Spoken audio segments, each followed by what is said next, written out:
A prominent tech CEO recently argued that young job seekers should work for free. But that expectation of corporate sacrifice is crashing into reality. The modern workforce is breaking under the pressure. In 2021, 47 million Americans left their jobs. The next year, that number rose to 50 million. Between quiet quitting and the current wave of resignations, survey data indicates nearly a third of all workers intend to quit this year. Standard surveys suggest low pay and long hours are the culprits. However, workers have voiced these same complaints for generations. If the grievances are old, the scale of this exodus points to a new systemic cause. We have to look past the surface-level frustration to find the actual disease affecting the global economy. An MIT neurosurgeon recently ended a prestigious 10-year career because of a realization about how we treat pain. He found that while surgeries provided temporary relief, the patients who actually recovered were the ones who changed their diets, reduced their stress, and improved their sleep. The medical procedures were only addressing the symptoms.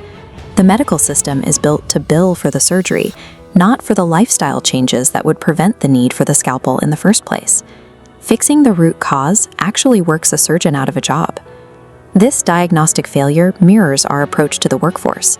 We try to treat burnout with minor perks while ignoring an 80-year-old structural defect in the economy itself. Our current labor standard was established in 1940. The Fair Labor Standards Act codified the 40-hour workweek, basing that limit on the manual labor and mechanical technology available at the time. Since 1947, we have experienced a technological revolution involving automation, computing, and instant global communication. This chart shows how worker productivity climbed as a result. Today, a single person using modern tools produces roughly 5 times as much as a worker did in the 1940s. We would expect this 500% jump in output to lead to shorter weeks or significantly higher pay. But as we see on the chart, wage growth decoupled from productivity in the early 1970s and never recovered.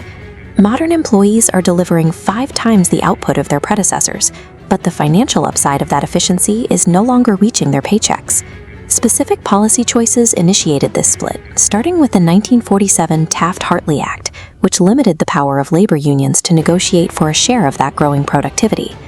The oil shocks of the 1970s brought stagflation, which froze wage growth even as technology continued to make workers more efficient.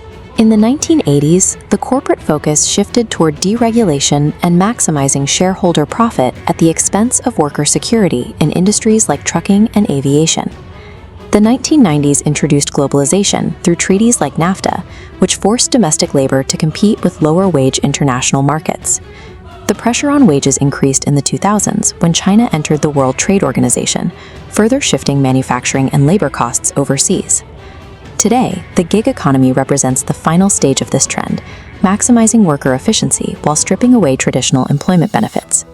Burnout is the mathematical result of an 80-year system engineered to extract maximum productivity while paying the absolute minimum required to sustain a workforce. The pressure on the modern worker has been building for decades, but the global pandemic finally forced the system to its limit. The global standstill provided a forced period of reflection that brought these systemic flaws into focus. Workers had a moment to step away from the machine and see how little they were getting in return for their loyalty. The mid-century expectation of living to work dissolved. The idea that a 40-hour week would eventually lead to financial security was revealed as an outdated illusion. We are seeing a collective shift toward working to live. People are now prioritizing their health and time over a grind that no longer offers the rewards it once did. Corporate structures are not designed to pay workers more for less effort. Their primary function remains the extraction of efficiency for profit. The only effective defense against this system is tactical. Data shows that building a 6-month emergency fund and switching jobs every 2 to 3 years is the most reliable way to increase your income in this economy. If the system no longer rewards long-term loyalty, the most logical response for the modern worker is to keep moving.